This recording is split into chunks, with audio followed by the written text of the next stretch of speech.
Larsan explica cómo salió del cuarto amarillo el asesino.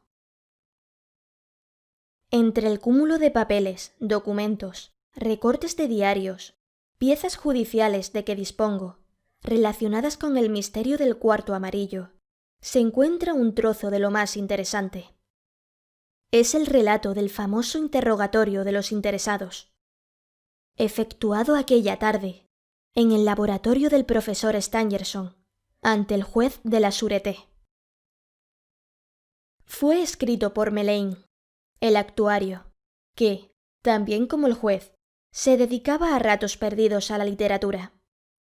Como nunca fue publicado, el mismo actuario me lo dio algún tiempo después del desenlace inaudito de este proceso único en las memorias de asuntos jurídicos. Helo aquí. No es una seca transcripción de preguntas y respuestas. El actuario incluye con frecuencia sus impresiones personales. Relato del actuario. Desde hacía una hora, el juez de instrucción y yo nos hallábamos en el cuarto amarillo, con el empresario que había construido el pabellón, según los planos de Stangerson. El empresario se había presentado con un obrero. El papel de las paredes arrancado a golpes de pico dados aquí y allá, la revisión prolija del piso y del techo, todo nos demostraba que no existía ninguna abertura. ¡Qué proceso!, decía el juez con entusiasmo. Señor empresario, ¡qué proceso! Jamás podremos averiguar cómo salió el asesino de este cuarto. De pronto Marquet recordó que su deber era tratar de comprender, y llamó al cabo de la gendarmería y le dijo: «Vaya al castillo y pida a los señores Stangerson y Darzac que vengan al laboratorio. Que venga también Santiago, y que sus gendarmes traigan a los porteros detenidos». 5 minutos más tarde, todas aquellas personas se reunieron en el laboratorio. El jefe de la Sûreté, que acababa de llegar al Glandier, se nos unió también en aquel momento. Yo estaba sentado en el escritorio del señor Stangerson, pronto para la tarea, cuando el juez nos dirigió este discurso, tan original como inesperado. «Si ustedes permiten, señores», dijo, «puesto que los interrogatorios no dan luz alguna, vamos a abandonar, por esta vez, ese viejo sistema. No haré que vengan ustedes uno por uno ante mí, no. Permaneceremos todos aquí. El profesor Stangerson, don Robert Darzac, don Santiago, los 2 porteros, el señor jefe de la Sûreté, el señor actuario y yo. Y estaremos todos aquí a igual título. Los porteros tendrán la bondad de olvidar por un momento que están presos. Vamos a conversar. Les he pedido que vengan para conversar. Estamos en el sitio del crimen y hablaremos del crimen. Digamos todo lo que se nos ocurra. Hablaremos sin método, puesto que el método no nos ha dado resultado. Nos entregaremos al azar de nuestras concepciones. Comencemos». Después de estas palabras, se frotó las manos con júbilo y me dijo en voz baja: ¿Qué le parece la escenita? ¿Me servirá para un acto en el vodevil? Fijó entonces los ojos en el señor Stangerson. Aunque el último boletín de los médicos le había dado nuevas esperanzas de que su hija sobreviviría a sus heridas, en su rostro se advertían las huellas de un profundo dolor. Yo había tenido ocasión de ver algunas veces al señor Stangerson, siempre acompañado de Matilde, en las ceremonias públicas, y desde el primer momento me había llamado la atención su mirada tan clara y serena. Ahora se veía anonadado. ¿Quién me hubiera dicho entonces que en un día no lejano, desfalleciente en su cama, lo vería contarnos con mucho esfuerzo todo lo que él sabía del más misterioso de los crímenes que haya conocido durante mi carrera? «Veamos, señor Stangerson», dijo el señor de Marquet. «Colóquese usted exactamente en el sitio en el que estaba cuando la señorita Stangerson entró en su cuarto». El señor Stangerson se levantó y, deteniéndose a unos 50 centímetros de la puerta del cuarto amarillo, dijo: «Yo me encontraba aquí. A eso de las 11, después de haber realizado un breve experimento químico en los hornos del laboratorio, hice correr mi escritorio hasta aquí, para que Santiago tuviera espacio suficiente para limpiar algunos aparatos. Mi hija trabajaba en el mismo escritorio que yo. Cuando se levantó, nos dio las buenas noches y, con alguna dificultad, se deslizó entre mi escritorio y la puerta para entrar en su cuarto. Y después de que usted oyó gritar a su hija y sonar los disparos, interrumpí, mezclándome en la conversación, de acuerdo con los deseos de mi jefe. ¿Qué pasó con ese escritorio? Lo echamos contra la pared para precipitarnos contra la puerta, respondió Santiago. Seguí mi razonamiento, aunque solo lo consideraba como una vaga hipótesis. ¿El escritorio estaba tan cerca del cuarto como para que un hombre saliera agazapado y se deslizara bajo el escritorio, pasando inadvertido? Usted olvida que mi hija había cerrado su puerta con llave y pasador. Tuvimos que luchar contra esa puerta desde que comenzó el atentado. Estábamos ya sobre la puerta cuando la lucha del asesino y mi pobre hija continuaba. Por rápido que haya sido el ataque, nosotros fuimos tan rápidos como él. Me levanté y fui a la puerta, que examiné de nuevo con el mayor cuidado. Luego me erguí e hice un ademán de desaliento. Sin duda esta es una sólida y fuerte puerta de encina. Oh, dijo Santiago, es una puerta vieja y sólida del castillo, que fue transportada aquí. Una puerta como no se hacen ahora. Tuvimos que forzarla entre 4 con una barra de hierro, porque la portera también se puso a la obra como una buena mujer que es, señor juez. Es una pena verlos ahora en la cárcel. De inmediato recomenzaron los llantos y las lamentaciones de los 2 porteros, que ya nos tenían cansados. Aun admitiendo su inocencia, yo no comprendía que aquellos 2 seres carecieran hasta tal punto de carácter en su desgracia. Una actitud resuelta vale más que todas las lágrimas, que muchas veces son fingidas e hipócritas.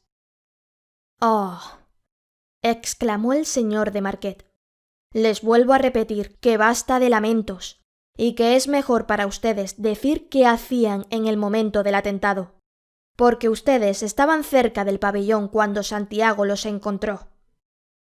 «Veníamos a ayudar», gimieron. «Oh, si pudiéramos dar con el asesino». Y una vez más no pudimos sacarles 2 palabras con hilación. Continuaron asegurando ante Dios y todos los santos que estaban en la cama cuando oyeron un tiro de revólver. No fue 1, sino 2 disparos. Otra prueba más de que mienten.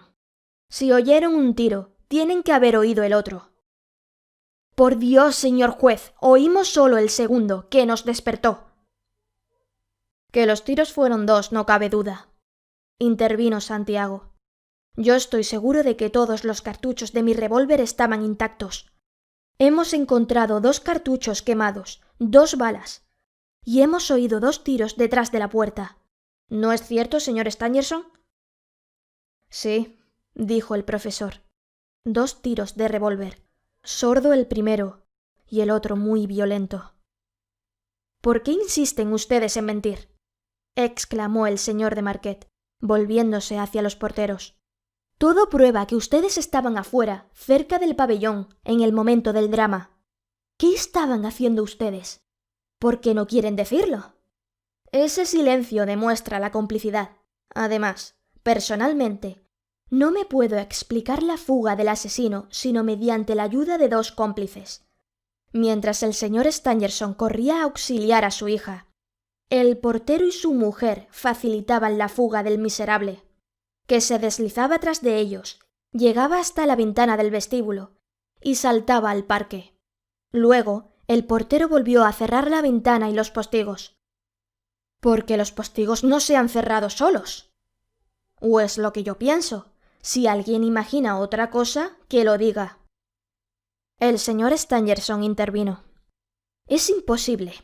Yo no creo en la complicidad de mis porteros, aunque no comprenda qué hacían en el parque a esa hora. Digo que es imposible, porque la portera sostenía la lámpara y no se movió del umbral de la puerta, porque yo, En cuanto la puerta fue derribada, me puse de rodillas cerca del cuerpo de mi hija, y era imposible que se saliera o se entrara en aquel cuarto por aquella puerta sin pasar por encima del cuerpo de mi hija y sin atropellarme a mí. Y es imposible también porque a Santiago y al portero les bastó echar una mirada en aquel cuarto y bajo la cama, como yo lo hice al entrar, para ver que no había nadie más en el cuarto de mi hija agonizante. ¿Qué piensa usted, señor Darzac, que no ha dicho nada? El señor Darzac respondió que no se le ocurría nada. El señor Dax, jefe de la Sûreté, que se había limitado a escuchar y a examinar el lugar, dijo: «Mientras se da con el criminal, convendría descubrir el móvil del crimen. Eso nos daría alguna luz». «Señor Dax, el crimen parece ser pasional», replicó el señor de Marquet. «Los rastros dejados por el asesino, el pañuelo y la boina, demuestran que el asesino no pertenece a una clase social muy adinerada. Los porteros quizá nos puedan dar datos al respecto». El jefe de la Sûreté, volviéndose hacia el señor Stangerson, y con ese tono frío que es, a mi juicio, el sello de una inteligencia sólida, continuó: «¿La señorita Stangerson no debía casarse en breve?» El profesor miró dolorosamente al señor Darzac. «Sí, con Robert Darzac, mi amigo, a quien me hubiera complacido en llamar hijo. La señorita Stangerson está mucho mejor y se repondrá de sus heridas. Es simplemente un matrimonio aplazado. ¿No es así, señor?», insistió el jefe de la Sûreté. «Así lo espero». «¿Cómo? ¿No está usted seguro?». El señor Stangerson calló. El señor Darzac pareció agitado, pues noté un estremecimiento de su mano en la cadena de su reloj. El señor Dax fingió un acceso de tos, al igual que el señor de Marquet en situaciones difíciles. «Comprenderá, señor Stangerson», dijo, «que en un asunto tan oscuro no podemos descuidar nada. Tenemos que conocer cualquier detalle relativo a la víctima. ¿Por qué duda usted de que el casamiento pueda realizarse? Usted ha dicho: «Lo espero». Esa esperanza me da la impresión de una duda». El señor Stangerson hizo un visible esfuerzo sobre sí mismo. «Sí, señor, tiene usted razón», acabó por decir. «Vale más que sepa usted una cosa que parecería tener importancia si se la ocultara. Robert será de la misma opinión». El señor Darzac, cuya palidez en aquel momento me pareció completamente anormal, hizo un ademán para expresar su asentimiento. Parecía no poder decir una palabra. «Mi hija, señor», continuó el señor Stangerson, «había jurado no separarse nunca de mí, y mantenía su juramento a pesar de todos mis ruegos, porque varias veces traté de inducirla a que se casara. Conocíamos a Robert Darzac desde hacía varios años. Él se enamoró de mi hija, y hace poco tuve la alegría de saber de los labios de Matilde que consentía por fin en ese matrimonio. Yo soy un anciano, señor, y por eso me sentí feliz cuando supe que, después de mí, Matilde tendría a su lado, para quererla y para continuar nuestros trabajos, a una persona a quien tanto estimo. Pues bien, 2 días antes del crimen, por no sé por qué, mi hija me declaró que no se casaría con Robert Darzac». Se produjo un silencio angustioso. El señor Dax prosiguió: «¿La señorita Stangerson le dio alguna explicación? ¿Le dijo cuál era el motivo?» «Me dijo que ya era muy vieja para casarse, que estimaba mucho, más aún que amaba a Robert Darzac, pero que sería mejor dejar las cosas como estaban, que todo seguiría como en el pasado, que se sentiría feliz si los vínculos de pura amistad se tornaran aún más estrechos que antes, pero que quedara bien entendido que no se le volvería a hablar jamás de casamiento». «Esto es muy extraño», murmuró el señor Dax. «Muy extraño», repitió el señor de Marquet. El señor Stangerson, con una sonrisa pálida y helada, dijo: «No es por ese lado por donde encontrará usted el móvil del crimen». En todo caso, dijo el señor Dax con acento impaciente, el móvil no es el robo. Oh, de eso estamos seguros, prorrumpió el juez de instrucción.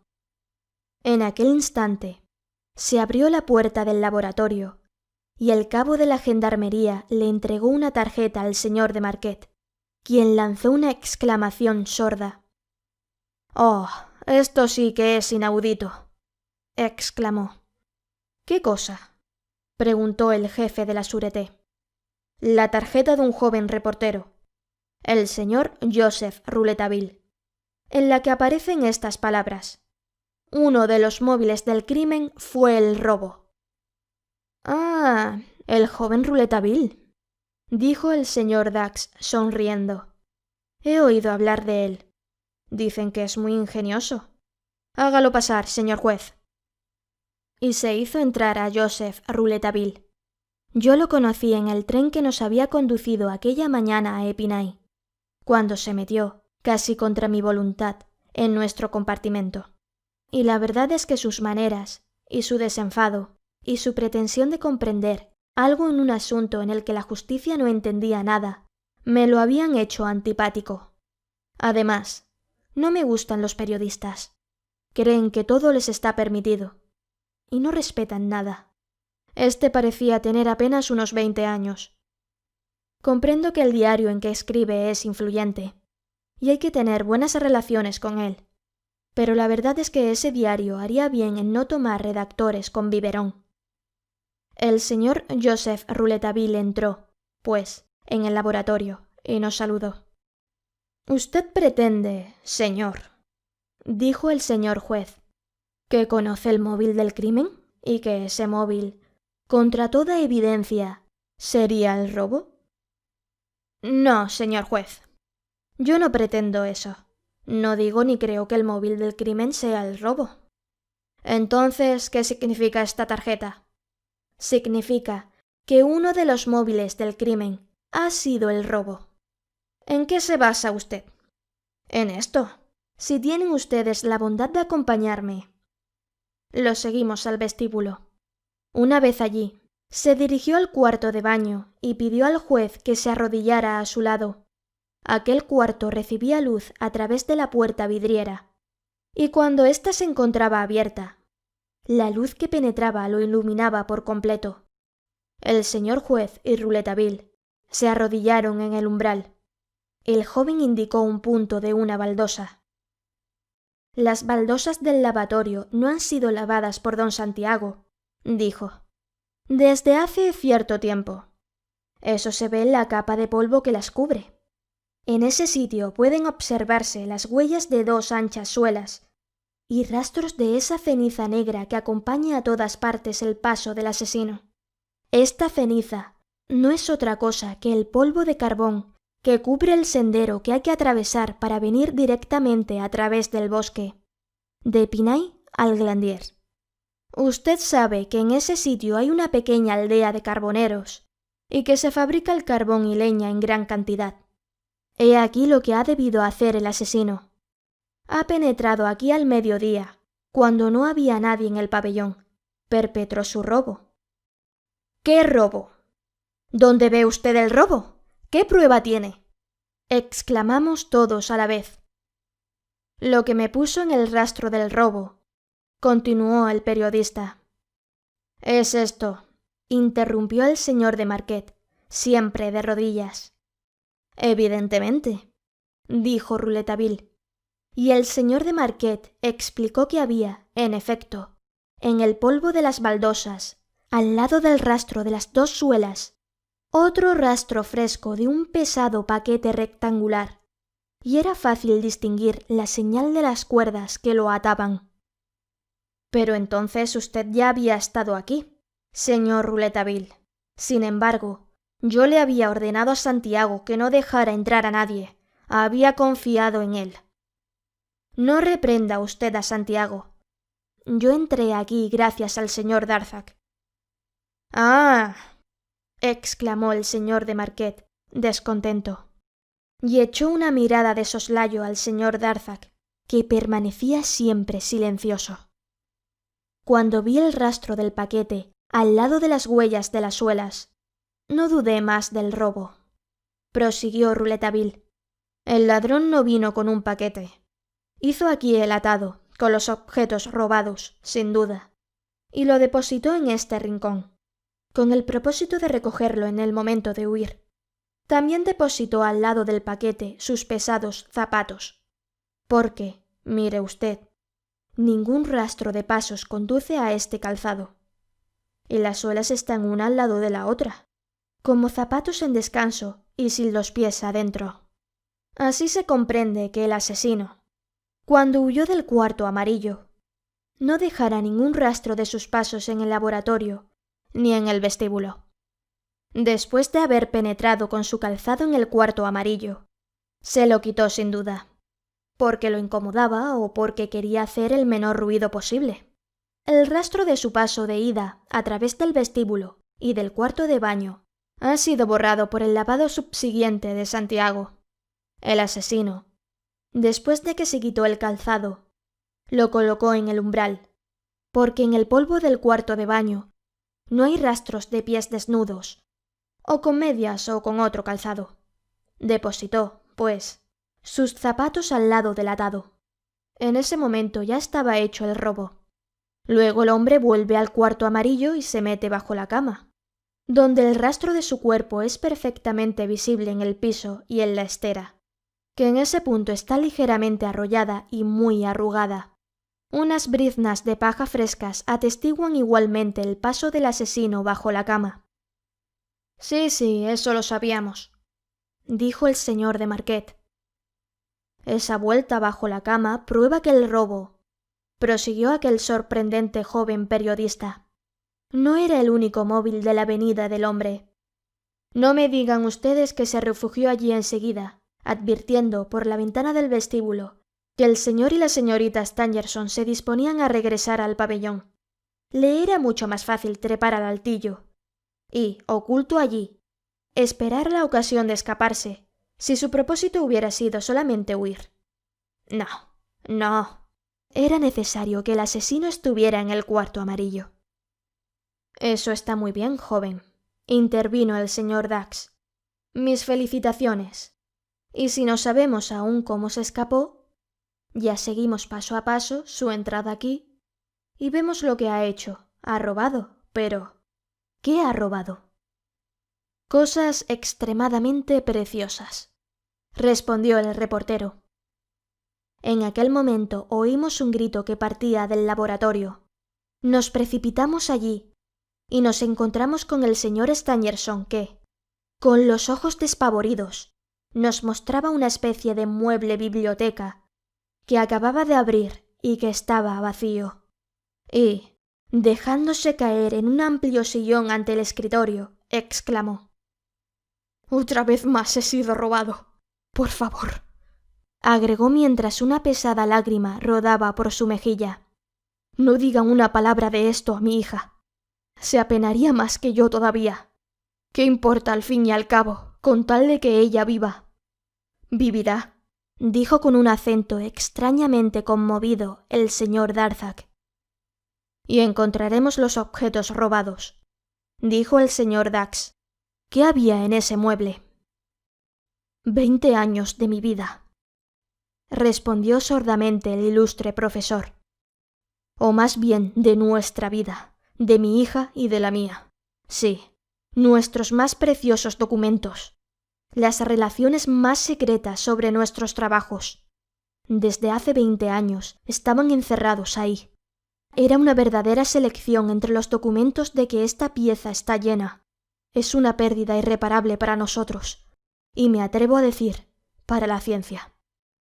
Ahí estaban todas las etapas para llegar a la prueba decisiva del aniquilamiento de la materia, cuidadosamente enunciadas, anotadas, ilustradas con fotografías y dibujos. Los planos de 3 nuevos aparatos, el uno para estudiar el desgaste por la acción de la luz ultravioleta de los cuerpos previamente electrizados, el otro que hacía visible el desgaste eléctrico bajo la acción de las partículas de materia disociada de los gases de las llamas, y el tercero, nuestro electroscopio condensador diferencial. 20 años de experimentos sobre la química intratómica y sobre los equilibrios ignorados de la materia. Un manuscrito que iba a publicar sobre los metales que sufren. ¿Qué sé yo cuánto más? Me ha quitado todo, mi hija, mi obra, mi corazón y mi espíritu. Y el gran Stangerson se puso a llorar como un niño. Lo rodeábamos en silencio, conmovidos por aquella inmensa desventura. El señor Robert Darzac, apoyado en el sillón del profesor, trataba en vano de disimular sus lágrimas, lo que durante un momento me hizo simpatizar con él, a pesar del instintivo rechazo que me inspiraba su actitud enigmática, extraña y a menudo inexplicable. El señor Rouletabille, solo, como si su precioso tiempo y su misión sobre la tierra no le permitieran apenarse con las desdichas humanas, se aproximó muy tranquilo al mueble vacío, hizo una señal al jefe de la Sûreté y rompió el silencio para explicarnos que había pensado en el robo al encontrar las huellas en el cuarto de baño y al descubrir ese mueble vacío del laboratorio. Dijo que al mirar el laboratorio le llamó la atención la forma extraña de aquel mueble, su solidez, su construcción de hierro que lo protegía de un accidente por fuego, y el hecho de que un mueble como aquel, destinado a conservar objetos a los que se debía conceder una importancia extrema, tuviera la llave en la cerradura. No se tiene generalmente una caja de seguridad para dejarla abierta, dijo, de manera que esa pequeña llave, con cabeza de cobre, atrajo, según parece, la atención del señor Rouletabille, mientras que había embotado la nuestra. Para nosotros, la presencia de una llave en un mueble suscita más bien una idea de seguridad, pero para el señor Rouletabille, que es evidentemente un genio, como opinan algunos, la presencia de una llave en una cerradura despierta la idea de robo, y supimos el porqué.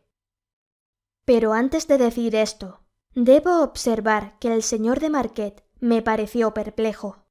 No sabía si debía alegrarse del nuevo paso que el reportero había hecho dar al sumario, o si debía desesperarse porque ese paso no lo hubiera hecho dar él.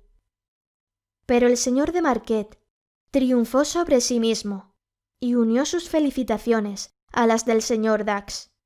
El muchacho se encogió de hombros. «No hay de qué», dijo y agregó. «Sería bueno preguntar al profesor quién guardaba ordinariamente esa llave». «Mi hija», respondió el señor Stangerson, «y la tenía siempre consigo». «Oh, pues eso cambia las cosas, y no concuerda con la concepción del señor Rouletabille», exclamó el señor juez. «Si la señorita Stangerson no se desprendía nunca de esa llave, el asesino la habría esperado aquella noche en su cuarto para robarle la llave y el robo se habría realizado después del atentado. Pero después del atentado había 4 personas en el laboratorio. Decididamente no entiendo palabra, ni jota». El señor de Marquet parecía estar en el colmo de la embriaguez porque, creo que ya lo he dicho, nunca se sentía tan feliz como cuando no entendía. «El robo», replicó el reportero, «no puede haber tenido lugar sino antes del atentado. Es indudable por la razón que usted señala, y por otras razones que tengo yo. Y cuando el asesino penetró en el pabellón, ya estaba en posesión de la llave de cabeza de cobre». «Eso no es posible», dijo suavemente el señor Stangerson. «Es tan posible, señor, que aquí tiene usted la prueba». Aquel diantre de hombrecito sacó entonces del bolsillo un número de l'Époque del 21 de octubre. El crimen tuvo lugar la noche del 24 al 25, y mostrándonos un anuncio, leyó: «Se ha perdido ayer un estuche negro en los grandes almacenes del Louvre. Este estuche contenía diversos objetos, y entre estos una pequeña llave de cabeza de cobre. Se dará una fuerte recompensa a la persona que la devuelva. Escribir a MATSN, Correo sobrante, oficina de correos número 40. No corresponden estas letras, dijo el reportero. ¿A la señorita Stangerson? ¿Esa llave de cabeza de cobre no es esta? Siempre leo los anuncios. En mi profesión, como en la de usted, señor juez, hay que leer siempre los avisos personales. La cantidad de intrigas que se descubren. Y de llaves de intrigas, que no siempre tienen cabeza de cobre, y que no por eso son menos interesantes. Este anuncio, particularmente, por la especie de misterio con que la mujer que había perdido una llave se rodeaba, me había chocado. ¿Cuánto le interesaba aquella llave? ¡Qué fuerte recompensa prometida! Y medité sobre estas 5 letras: M, A, T, S, N. Las 3 primeras me sugirieron enseguida el nombre. Evidentemente me dije, Matilde. La persona que ha perdido la llave de cabeza de cobre en un estuche se llama Matilde. Pero no supe qué hacer con las 2 últimas letras. Dejé, pues, el diario y me ocupé de otras cosas. Cuando 4 días después, los diarios de la tarde aparecieron con enormes títulos enunciando el atentado contra la señorita Matilde Stangerson. Aquel nombre me recordó, sin que yo hiciera ningún esfuerzo, las letras del anuncio. Algo intrigado, pedí el número de aquel día a la administración. Había olvidado las 2 últimas letras, S-N. Cuando lo volví a ver, no pude contener un grito. ¡Stangerson! Salté una victoria y me precipité a la oficina 40. Pregunté, ¿han recibido ustedes una carta dirigida a estas iniciales? ¿M-A-T-S-N? El empleado me respondió, no. Como yo insistiese, rogándole, suplicándole que volviese a buscar, me dijo, ¿hay algún problema o se trata de una broma?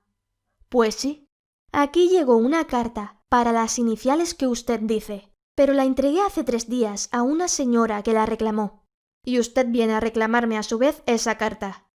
Y antes de ayer, otro señor, con la misma insistencia molesta, estaba empeñado en que se la entregara. Basta de bromas.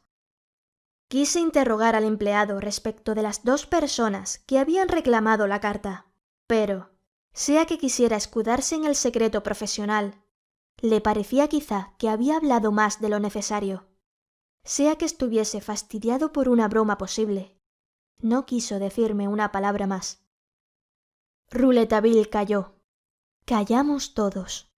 Cada cual deducía las conclusiones que podía de aquella singular historia, de una carta de correo sobrante.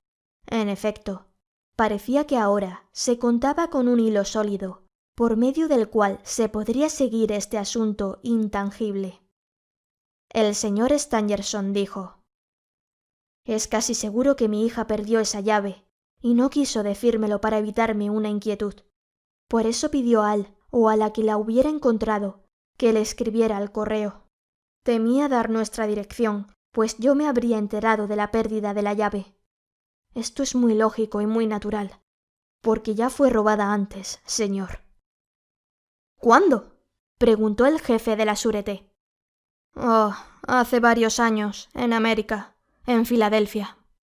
Me robaron de mi laboratorio el secreto de 2 invenciones que hubieran podido constituir la fortuna de un pueblo. En ningún momento pude saber quién era el que me había saqueado, y para burlar sus cálculos, lancé yo mismo al dominio público esas 2 invenciones, inutilizando la maniobra del ladrón. Desde esa época me volví receloso y me encierro herméticamente cuando trabajo. Todos los barrotes de las ventanas, el aislamiento de este pabellón, ese mueble que he hecho construir yo mismo, esta cerradura especial, esta llave única, todo esto es el resultado de mis temores, inspirados por una triste experiencia». El señor Dax declaró que le parecía muy interesante, y el señor Rouletabille pidió datos sobre el estuche. Ni el señor Stangerson ni Santiago lo habían visto desde hace varios días. Horas más tarde la propia señorita Stangerson nos dijo que aquel estuche le había sido robado o lo había perdido, que los hechos ocurrieron como nos explicó su padre, que el 23 de octubre había ido a la oficina de correos número 40 y que le habían remitido una carta que, según nos lo afirmó, solo era una broma de tonto. Enseguida la había quemado. Volviendo a nuestro interrogatorio, o más bien dicho, a nuestra conversación, debo indicar que el jefe de la Sûreté preguntó al señor Stangerson detalles sobre el viaje de su hija a París el 20 de octubre, día de la pérdida del estuche. Este respondió que Matilde había ido a la capital acompañada por Robert Darzac, a quien no se volvió a ver en el castillo desde ese instante hasta el día siguiente al del crimen.